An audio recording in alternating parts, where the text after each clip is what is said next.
Greetings from Cosw. I'm quite excited to welcome you all for this panel discussion of Cosw in a historic event of the International Federation of Social Workers, the People's Global Summit 2022. The theme of this panel discussion is the consequences of the COVID-19 pandemic for the role and practice of social work around the world. We have eminent speakers for this panel discussion representing different parts of the world from Canada, Malaysia, Barbados, UK, Africa, and India. As we are all aware, COVID pandemic in the first phase led to loss of lives and health issues around the world, very specifically in India. Millions were pushed into deeper poverty and quite a few were deprived of work and livelihood. And the lockdown during the pandemic stranded many millions of people in cities away from their homes, leading to an unprecedented crisis. The impact of COVID on the supply and demand chain had caused serious troubles for the manufacturers. The most affected sectors were agriculture, enterprises, medium, small, and micro enterprises, and tourism sectors. The vulnerable sections, such as the migrants, the tribals, third gender community, and the elderly, were most affected in India. In the second phase of COVID pandemic, the impact was less severe, but the gap between the rich and poor was realized. People had access to online education and business, but they also faced online crimes and cyber attacks, malicious domains, malwares, and ransomware attacks, which was the cause for losing many lives, and also people lost their jobs. Telephone frauds and phishing are also on the rise in India, where the personal credentials are hacked, leading to loss of money, or in certain cases, loss of social image in society and the resultant suicides. How are we social workers in India dealing with these social problems? We advocate on local economy model. We support innovation and entrepreneurship. We advocate on collaborative strategies where government, educational institutions, and the corporates come together to deal with a local problem. But long way to go with online education for the poor, online crimes and solutions, but together we can make a future for all, not only in India, for all the poor suffering in different parts of the world. Thank you for listening. For this panel discussion, we have the first speaker, Ms. Janice Cristiano, who believes strongly in strengthening and improving social work profession. She has been on the boards of Manitoba College of Social Workers and the Canadian Association of Social Workers in various positions. She has spent several years in her career working in government agencies relating to children and child welfare services. She's presently focusing on increasing her knowledge and education about social work for seniors. It is amazing to have such a person working for senior citizens. Welcome, Ms. Janice. Thank you very much, Sylvia. It's great to be here. It's early in Canada and it's 9 degrees this morning. So it's not quite summer, but I'm sure it will be later in the day. I've been very fortunate to have access to recently published information about a Canadian survey of social workers about the pandemic. So much of what I'm going to refer to is from this article, and the reference, I'll provide it to the moderator so that this can be put up. The authors are Canadian social workers. Two of them I know. They have been the presidents of the Ontario Association of Social Workers. They are also academics. So we've got a group of 4 people who really know the field. And they were able to organize a province-wide survey. Now, Ontario is one of Canada's more populous provinces. It includes major urban areas and also remote northern areas and First Nations are scattered through the province. So it was a good survey in terms of seeking out social workers. So one of the things that came out of this survey is that there were themes. Clearly, there were themes. People talked about increased workload due to increased clients, increasing time at work, or unpaid overtime. Some social workers had their caseloads double because of the impact of the pandemic. The survey was conducted during the first half of the pandemic. So the resolution has yet to be studied in terms of how social workers have fared post-pandemic, if we are in fact in a post-pandemic. Other social workers lost their employment because in the initial phase of the pandemic, things shut down and workers were unable to work, sometimes because of a shortage of PPE, other times because the agencies they were working for were not really equipped to continue providing service to clients, or the client base largely disappeared because of the restrictions on mobility and gatherings. The other thing they talked about in the survey, or they found in the survey, was that the redeployment to new settings was very hard for many social workers. They would continue being employed, for instance, in a hospital, but not in their previous therapeutic interventions or face-to-face interventions. They found that this was difficult, mostly because it was a change in the work that they had been doing and a restriction in their therapeutic interventions with clients. But work continued, and sometimes work became a very heavy load as more and more people became ill on hospital staffs, and people were required to do double shifts to fill in. Some social workers were relocated as well as being redeployed, which was stressful, obviously, for people with families, with travel to and from work. So this was a very large stressor for some social workers. Sometimes their days and hours of work changed, and they would, some lost office space, so that obviously would impact on their ability to have private conversations. One social worker reported that losing a direct telephone line really impacted practice because, again, the issue of privacy and confidentiality, and their inability to utilize the therapeutic interventions that they had when they were practicing face-to-face, essentially. And that was a common theme, not surprising, given that we are a profession that utilizes ourselves in the therapeutic intervention, our knowledge, and our ability to analyze, assess, and provide service.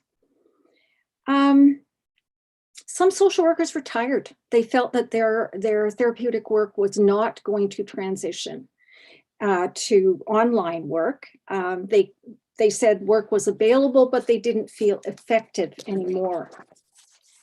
And I'm running through notes that I've made because I wanted to be thrifty with my time.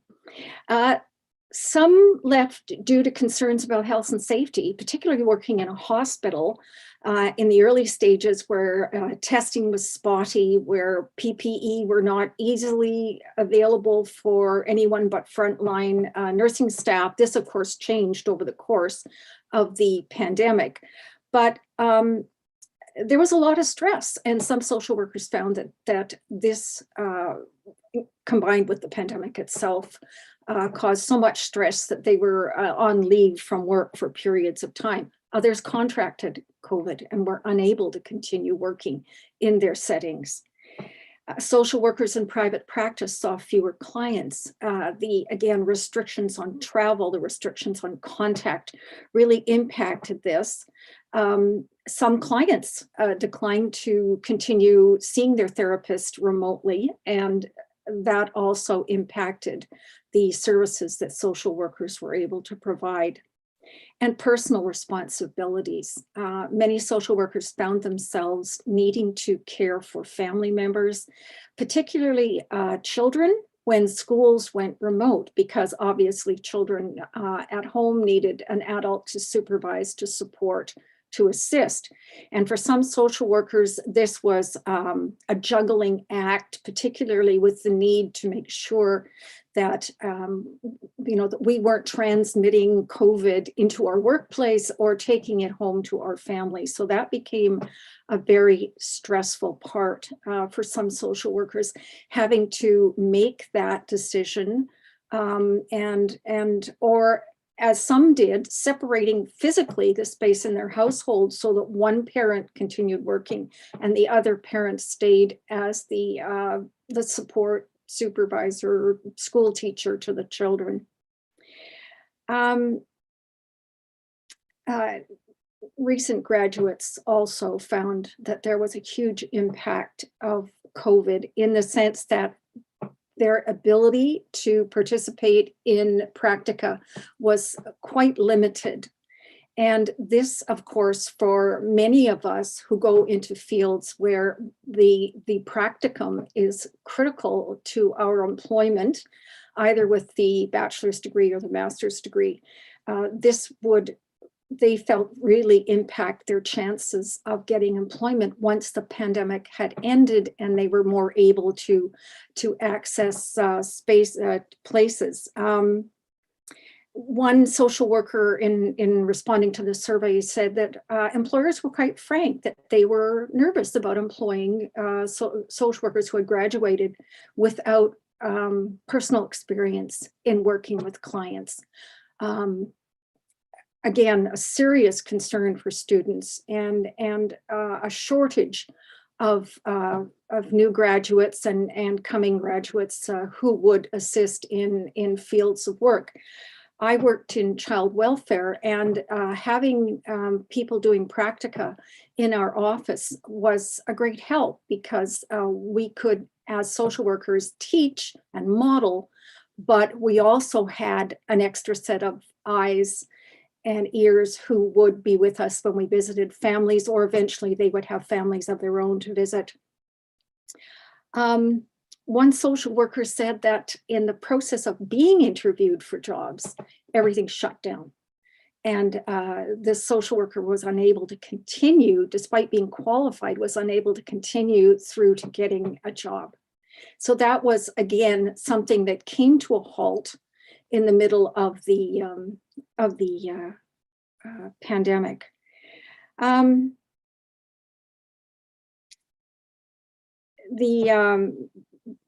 One response was interesting, that the need for social workers resulted in unexpected contracts.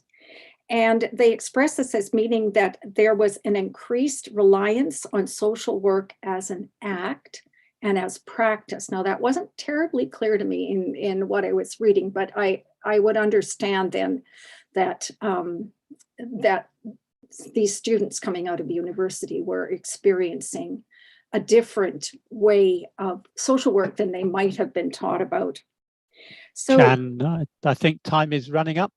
Oh, thank you very much. Okay, well, not surprisingly, there was a lot of impact on the social workers themselves. As someone who's worked in child welfare, I would have found it very, very difficult to work without being able to see clients face to face and know that children were safe face to face. I would urge that people find this survey. I will provide the information. And it's British Journal of Social Work, this year's publication, and it's issue 52. An excellent survey, more to come, I'm sure, in the future. Thank you very much for this time, and I appreciate the opportunity to speak to you. Goodbye. Thank you, Ms. Janice. Next speaker for this panel is Mr. Theo. Theo is a senior lecturer at the School of Applied Psychology, Social Work and Policy, College of Arts and Science, University Uttara, Malaysia. He served as the president of the Malaysian Association of Social Workers, member of the technical committee to improve social work professionalism in Malaysia. His areas of interest include public social services, professionalization of social work, case management, and care in the community. He is active regionally and globally. He holds significant positions, roles, and responsibilities in connection to Cosw, IFSW, and ICSW. It is a great privilege to have you amidst in this panel. Welcome, Mr. Theo. Over Thank you. Thank you, Dr. Sylvia. Good day, good morning, good afternoon, good evening, and good good night to all the participants watching online. Okay, I'm Theo from Malaysia. Yeah, thank you for. I'm so glad to be able to share in this platform. Okay, due to time constraint, let me straight to the point. Okay, before I begin on what happened to social workers in Malaysia, how they reacted during the COVID pandemic situation, I just want to explain for the Malaysian social work context. Social work is not regulated, okay, in Malaysia, and is quite the recognition, okay, among the public recognition of social work is quite low, yeah, because social workers are not a common title, yeah. In Malaysia, those working in the social welfare department, they use the title social welfare officers. Only social workers working in hospital use the term medical social workers. So a lot of NGOs, social workers working in a lot of settings, they don't use the term social workers. But when I talk about social workers, it includes all the agencies that that mobilized and worked during the pandemic. So as you know that in March 2020, there was a first wave that hit many parts of the world. Yeah. So I think for Malaysia we were hit, and then the government announced a total lockdown, which caught everybody by surprise. Yeah. And a lot of people don't know what to do with that. Yeah. And initially, even the social welfare service, okay, the social welfare department, they were not seen as an essential service. So basically, all the other services, apart from the essential service allowed by the government, they can open. The rest have to shut down. So the social welfare officers, basically all the social workers are not being allowed to move as well. Okay, only when 2 or 3 days after, when there are people calling for the problem of because of food shortages, they can't go out and buy things, then the government allowed and started to deploy the social welfare officers and the social welfare department as to be seen as essential service. Okay, and the social workers are tasked to send and coordinating food baskets. They're sending food to the vulnerable communities in their areas, and that was in a way it was a good publicity for the department as well as for social work, because these social welfare officers, when they go on the ground, they put on a yellow jacket, a yellow vest, and that gives them a very clear image, because with the vest, then the police will allow them to move around. So people that started to aware of the importance of the social welfare service, and they started to see, okay, that these are the social workers are moving around and reaching out to people. So at that time, the main focus was basically focusing on people struggling, with the lockdown, and also helping people how to cope with the disruptions and know how to reach out to them, And for the association, we were focusing on vulnerable groups. Yeah, many of the NGOs are all concerned about vulnerable groups, especially children and those affected by family violence. So the association, in collaboration with with the UNICEF Malaysia, we came up with tips. In the early days, we came up with tips for parents, okay, on how to because children they're all stranded at home. Yeah, so how do you cope with children, and then how you interact and get the children to learn, online and all this. So we came up with all tips, and we organized webinars on that. So we have to learn, all the social workers to learn about, suddenly you have to learn about remote learning, okay, online communications, using Zoom, using all sorts of other means of online communications. And we also have to reach out to our clients and get them to do self-help.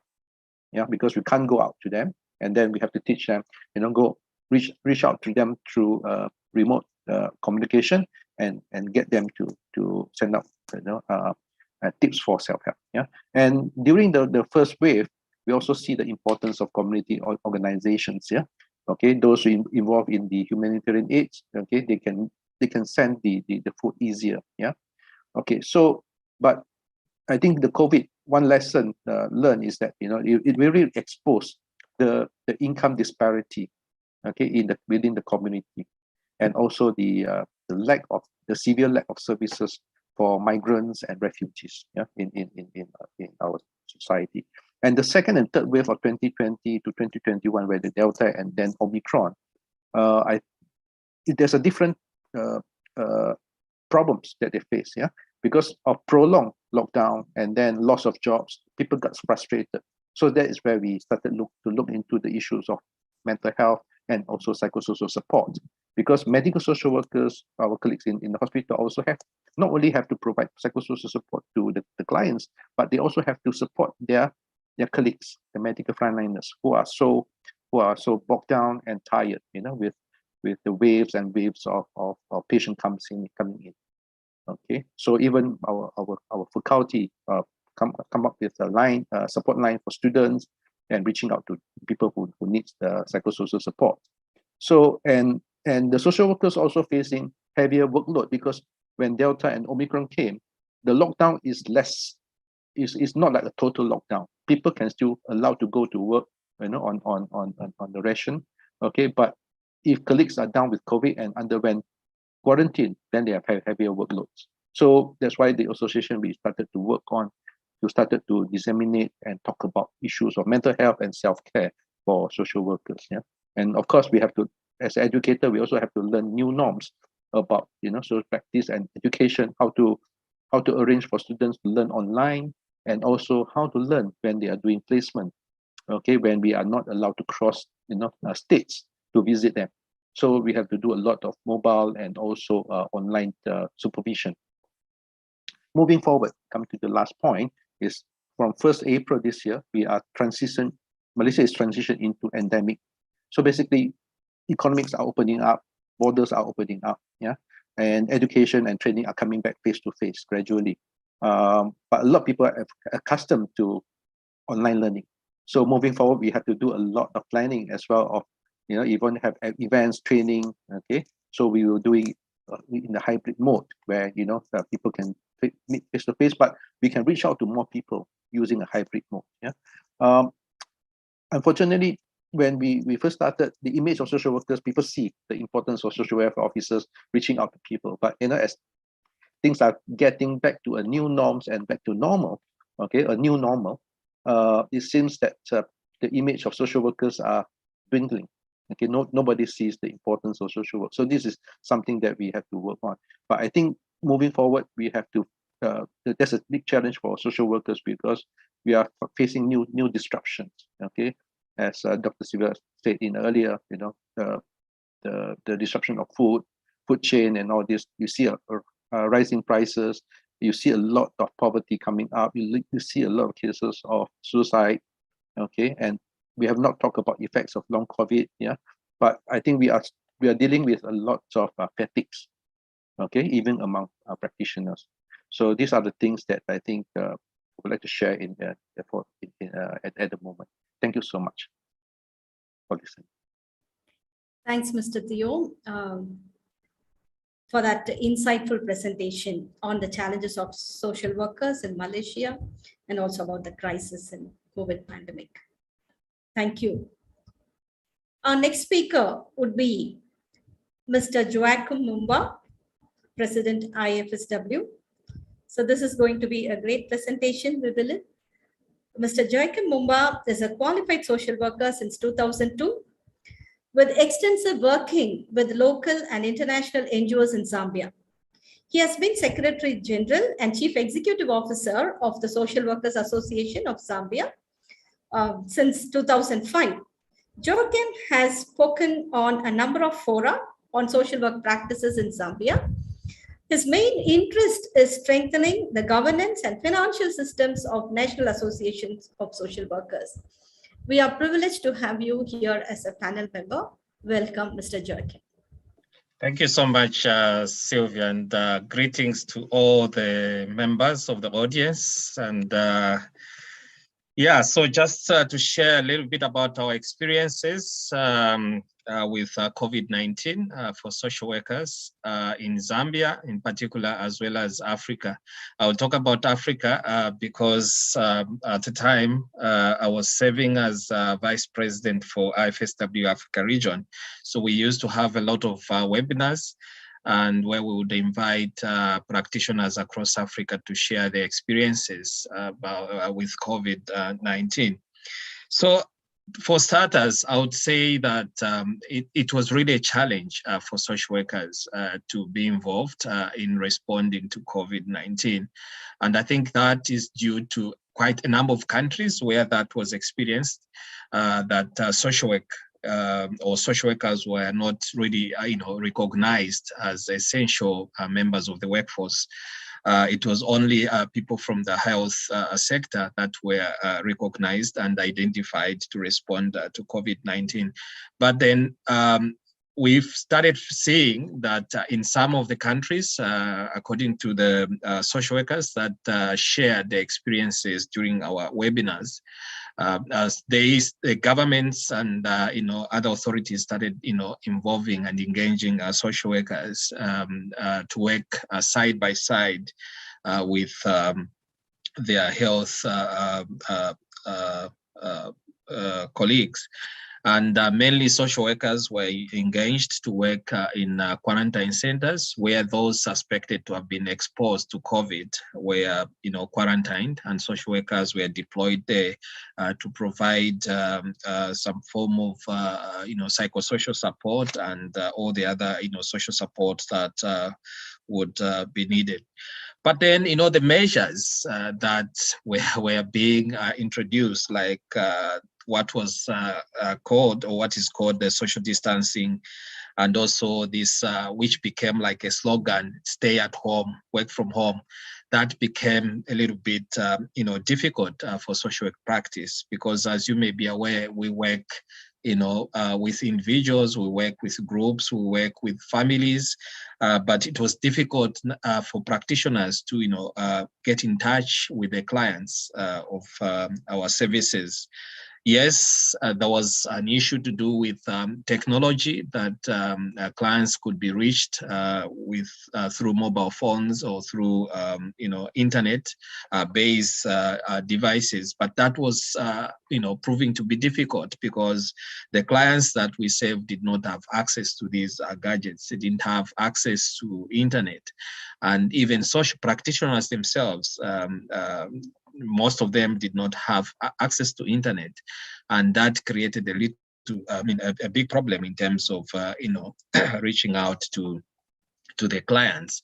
But also when it came to social workers that are practicing as probation officers, that became a very big problem because they needed to generate what we call social welfare reports from the Zambian perspective for children or juveniles that are in conflict with the law, for them to be able to present the reports to the courts of law. So doing the home visits became increasingly difficult because of the aspect of limitations in movement, and I think that became a big challenge. And we as social workers, we practice in a cultural setting and our cultural context, and from the African perspective,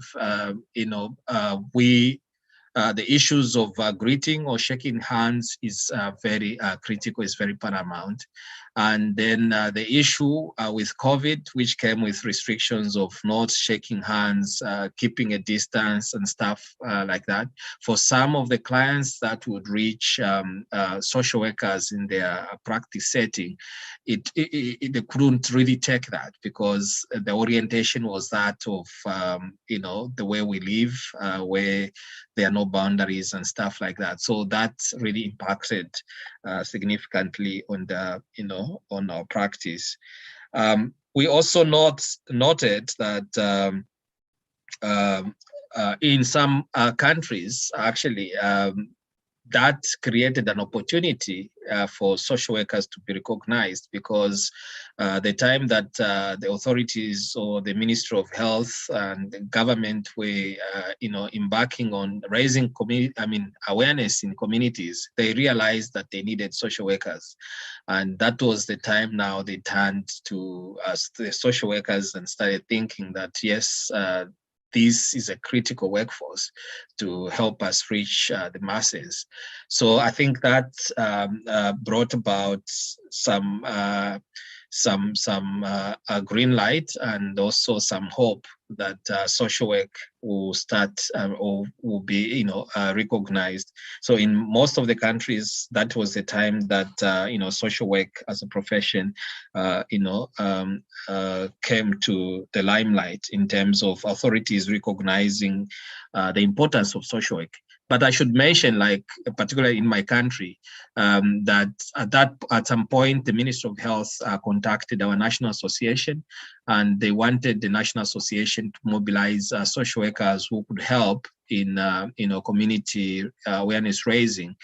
And they wanted volunteers. So correspondents reached the National Association, and we did mobilize social workers that were ready to contribute. But at some point, that was just abandoned without giving us the reasons why that was the case. So in our own, assessment, we thought really that at that time, there was still this resistance in recognizing the contribution that social workers would make.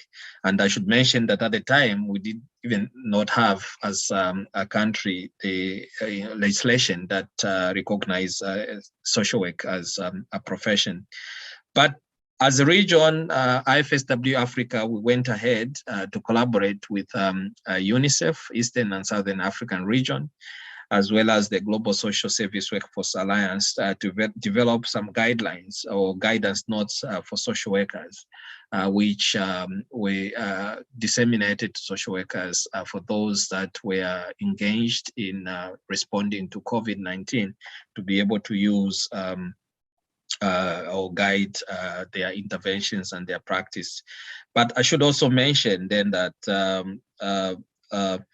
there was really a big shift in terms of looking at issues to do with social protection, because at some point when COVID kind of toned down at some point, we started receiving a lot of information about child abuse in homes, because children overstayed in homes, and also their parents stayed within their homes, and there were a lot of reports about child abuse, and there was also a lot of reports about gender-based violence, spouses abusing one another.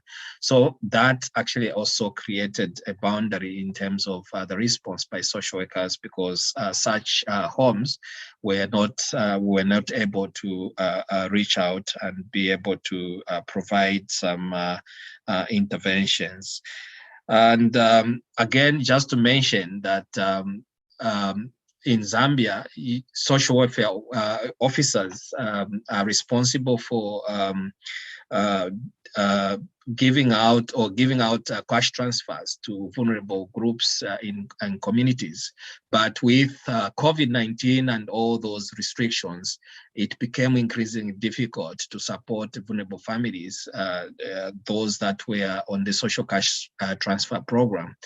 And that really created a problem for vulnerable people that they couldn't receive the social cash transfers, and that impacted on their livelihoods.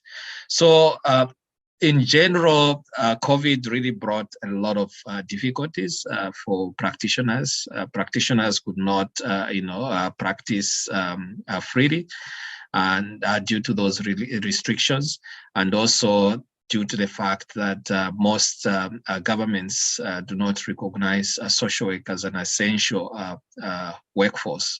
So that is our contribution from Africa. Thank you so much.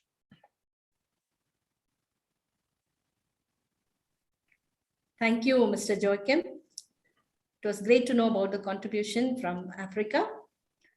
The next interesting presentation would be from a Senior Welfare Officer of Barbados, Ms. Sharon Rose Gittins.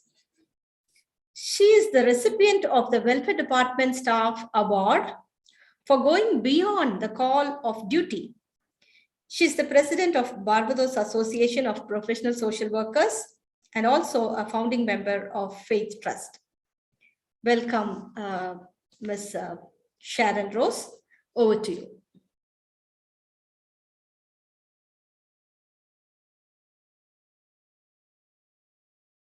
You need to unmute Sharon Rose. Thanks again. Good morning, good afternoon, good night, wherever you are from sunny and early morning here in Barbados. I want to jump straight in. When COVID-19 came, our first case in Barbados, believe it or not, occurred on World Social Work Day 2020. And I think some of you would remember that our theme that year was the importance of human relationships. And with COVID, that particular theme actually played out within Barbados, within our agencies. And Barbados has a very strong social protection network. So we really seek to provide for our vulnerable persons, no matter what. We have that provision for all vulnerable groups. So here it is, the first wave of COVID-19 came under our theme of the importance of human relationships. Having said that, our vulnerable persons were given, and everything shifted. Our vulnerable persons who would normally visit the office weren't able to do so. We prepared for them. More visits, face-to-face visits, had stopped. So the visits were more virtual visits. Persons were given the opportunity to apply for services online rather than what they were usually accustomed to. So offices were changing to accommodate what was happening with COVID during the lockdown. And also, we were also given the opportunity as social workers to have a different work arrangement. So think in mind our vulnerable persons and their needs still being met during COVID, but a wonderful group of social workers. So we had shifted now to online platform wherever that was possible. But social workers are not accustomed to using the phone so much, engaging in interviews or even virtual visits. So, but we made it through. I think very strongly that social workers are very resilient, and they know how to work with what they have. And in the environment, as well as those policies that speaks about protection of our vulnerable groups, that help a lot.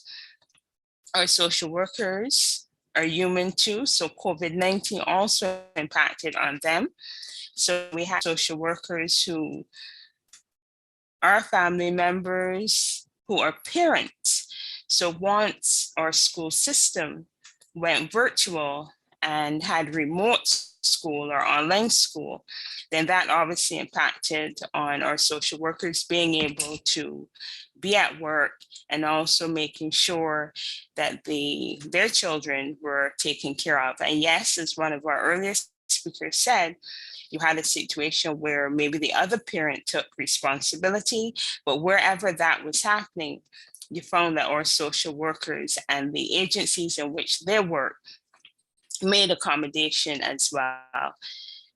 And for Barbados, Barbados is also, and we're experiencing it right now, hurricane season. So let me take you through. COVID came, the hurricane season as well. And in that second wave of, again, where we emphasize Ubuntu, then you found that it was a lot. It really, really was a lot on the, not only the mental health, but our social workers' ability to adapt. But we did it. And we obviously became tired. We, at times, social workers became overwhelmed. But there were times when, because of the solidarity, then that helped very much to ease that burden on social workers. And obviously we would have been trained, and we also would have been at times faced with family members who themselves contracted COVID. We had a couple social workers who died of COVID, and literally a couple that I am made aware of, have been made aware of. And again, in reaching out and recognizing that particular death, then that's something that we also did. But recognizing that, having to work through that, persons were given the accommodation as much as was possible. I also want to add to that. So here it is, we're going through the first wave, we're going through the second wave, and I honestly saw the themes of our World Social Work Day playing through everything that we do. But obviously in Barbados, with the hurricane season, it compounded the work of the social workers. So what made it work, and it's making it work, has been those partnerships. So we partnered with, as an association, we partnered with other social work agencies to give some relief to the social workers in the field who needed those areas of rest. With hurricane season, and I'm bringing you forward to 2021, and I'll soon wrap up, where we also had the impact of Hurricane Elsa.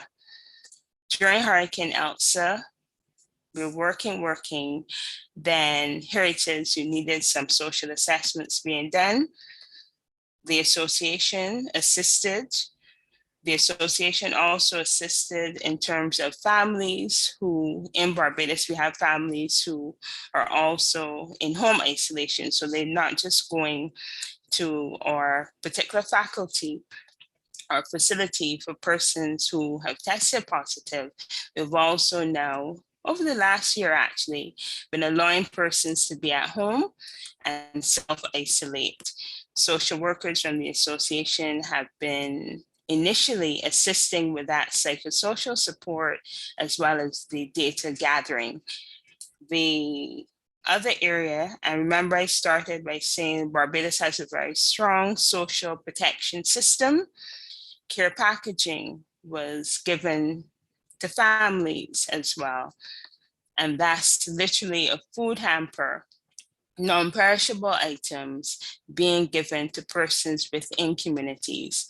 Social workers were part of that. We were part of the packaging, and we also, in some instances, if needed, we would have been part of the distribution, but we were mainly part of the packaging. So moving forward, yes, at this present time, I think, as we all know, our theme this year is leaving no one behind, the eco-social work, and no one should be left behind.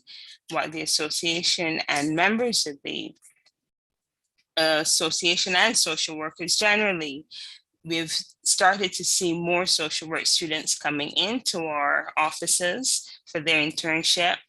The association have created Big Sister mentorship for those. We've also added some assistance wherever possible because we want them to get through their program and be successful.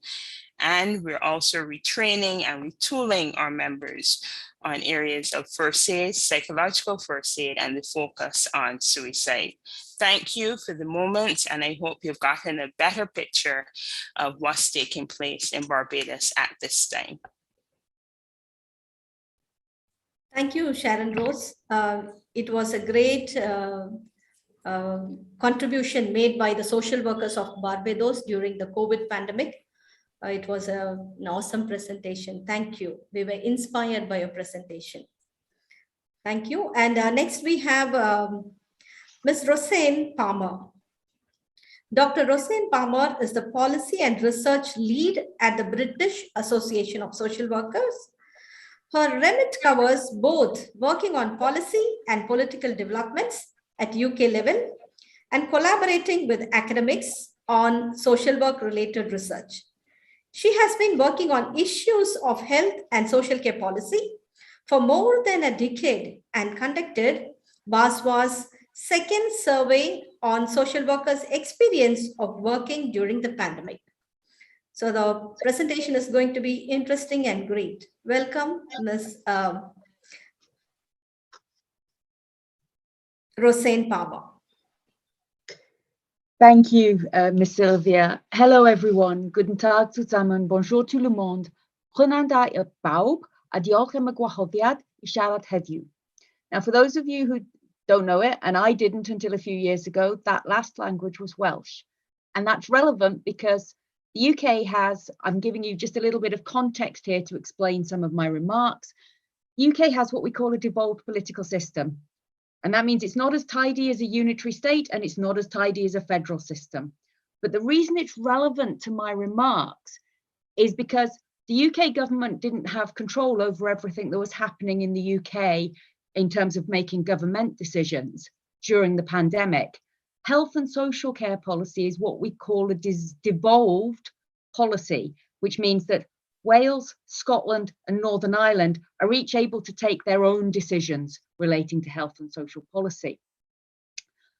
And so when I talk about what the UK government has done, sometimes the UK government was taking decisions for the whole of the country. So for example, things like employment support, but sometimes the UK government was only making decisions in relation to England, for example, when their decisions related to NHS or to social care. So when I mention England, I do specifically mean England. I'm not conflating the two, the England with the UK as sometimes happens. But thank you so much for the opportunity to speak. As Ms. Sylvia said, I conducted a survey through the auspices of BASWA, looking at the experiences of working as social workers during the COVID-19 pandemic, and I'll be referring to that here.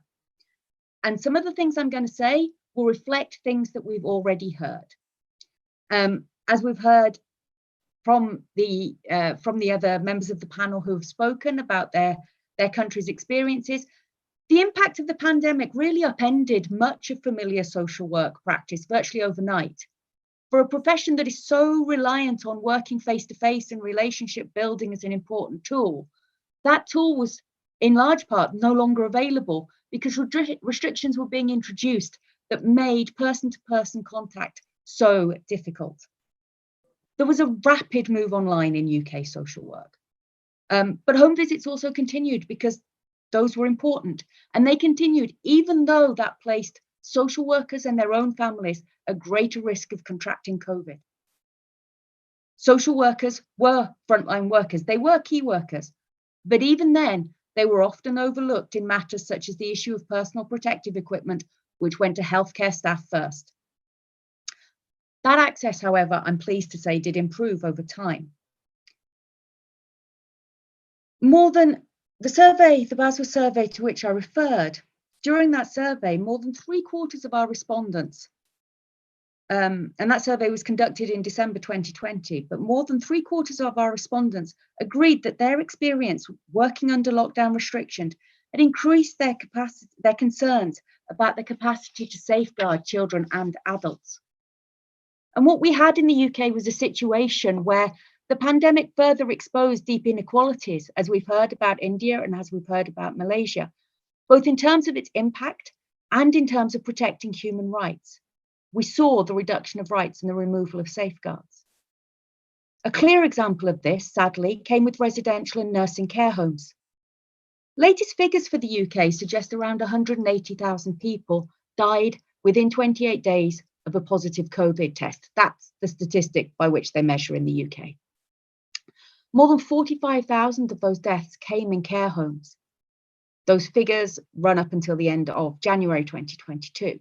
And that's far exceeded what would be the normal sort of, I hate to say it, but anticipated mortality rate in those settings.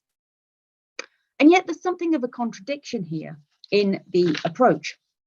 For many months, we had a blanket ban, more or less, on visitors to care homes, and that included professional visitors such as social workers.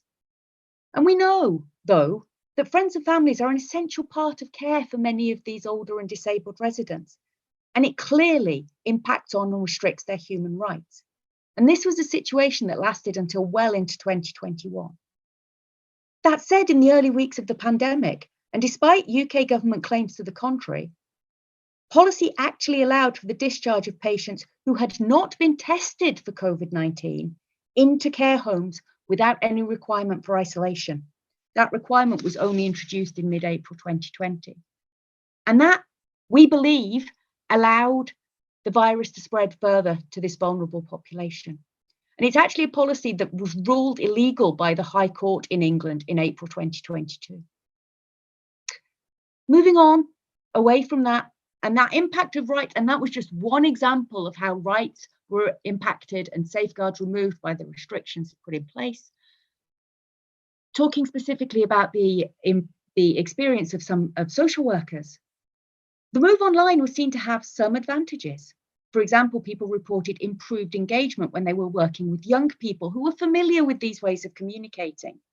But at the same time, there were concerns that problems were being missed. People couldn't see in the same way that they could in a face-to-face visit, and they couldn't read body language in the same way either. And that created a lot of anxiety. And we know there have been cases where things escalated as a consequence.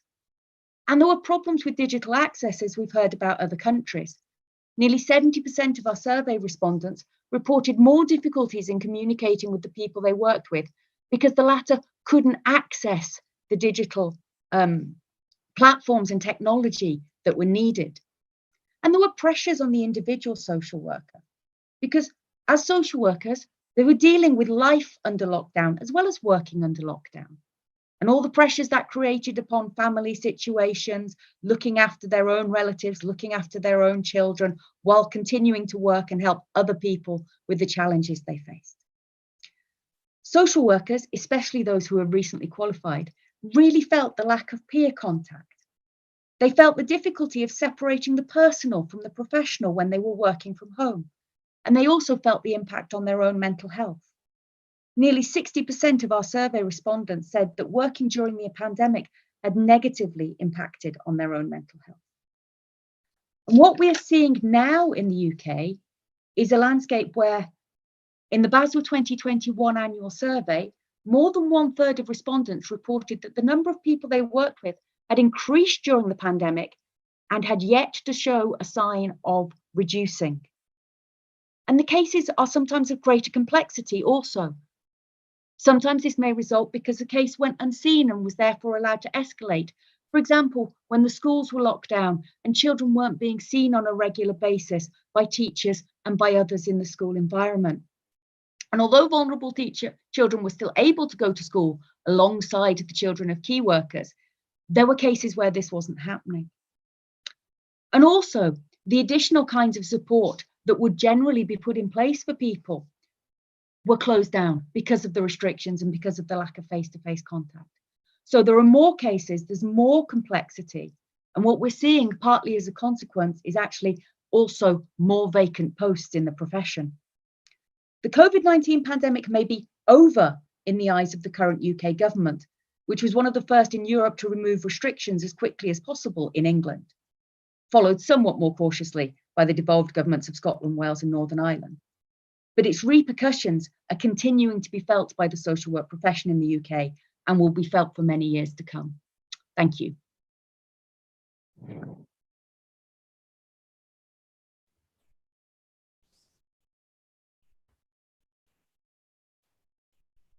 Thank you, Dr. Roseanne Palmer.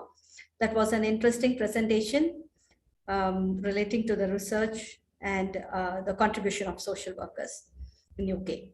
Thank you. Next, the floor is open to questions. If there are any questions, Dr. David would facilitate the session. I invite Dr. David N. Jones, board member, Cosw, and main representative to Commonwealth institutions. Dr. David is a qualified social worker with extensive national and local government, NGO, and private sector experiences. He was president of the International Federation of Social Workers 2006-2010 and global coordinator of the Global Agenda for Social Work and Social Development. His doctorate researched evaluating the quality of social services. He is a trustee of children and families across borders and has published many research papers, and he has extensively discussed about the same and the social work practice and management in the UK and overseas. Welcome, Dr. David. Thank you, Sylvia. And we have only 3 minutes left for questions, and the session finishes very promptly. So I suppose that one of the questions that came out, I was watching the YouTube questions, is the flexibility and change of social workers. All of you have, in a way, talked about different ways of working. This summit is focused on changes because of climate change and social changes. How flexible were social workers in your regions and countries in the face of this big change? I don't know, Joachim, whether you want to go first and then perhaps go to Sharon Rose. But you will have to have 2 sentences each. Thank you so much. Yeah, I mean, the flexibility of social workers were actually exhibited by the way they were responded. I mean, they responded to the call whenever they were called upon by authorities. For those that worked in quarantine centers were brilliant in terms of coming up with initiatives of responding to the need that was identified in quarantine centers. So yeah, they were quite responsive and adapted easily. Teo, then Jan. Oh, sorry, Yes. Sharon Rose, were you next? Sorry. I'm definitely saying here in Barbados, we adapted, we were flexible when called on, persons showed up, did what they needed to do, and even afterwards and continue to do. So we've actually been given more social workers that recognition, and the humanitarian awards have been also offered and received by social workers because of our flexibility. And Sarah Banks in the questions on YouTube has just said that a key issue has been visibility. Teo, you talked about wearing a uniform. Yes. How do social workers make themselves more visible when our job is to facilitate and enable other people to do things? Teo? I think one of the what we learned from Malaysia is that when the social welfare officers with their vest, yellow vest, going out to reach out to people, it's not just go there and send the food, but actually they show demonstrating the people touch, connecting human relationship. So it's not just to deliver food, like what now a lot of businesses are just delivering food, but they are not. They are going there and they visit and they look at the situations. I think come out from that also I was looking at Professor Sarah Banks' question, is that I think for Malaysia now, we also, because of the pandemic, UNICEF has engaged the association. Now we are doing and engaged with the government to do the mapping of the social service workforce in Malaysia. So this is something that's positive coming out. We want to highlight the importance of social work in Malaysia, and this is the key initiative that we are embarking at the moment. Thank you. And perhaps we should have all our panel on the screen because we've now come to the end. Sylvia, you may wish to have some comments. There were questions about social work practice and looking after ourselves, but we haven't got time to talk about them. So I hand back to you, Sylvia, and if Mayaka can put all of us on the screen, that would be good. So I take this opportunity to thank all the panelists for taking time out of their busy schedule and being with us. This was a fruitful learning experience from the different parts of the world. So I thank each one of you. And I thank the IFSW team for giving us this platform, assisting us in the technical things in the online this online live session of this panel discussion. Thank you very much. Thank you for the participants. Sincere thanks, everyone. Thank you.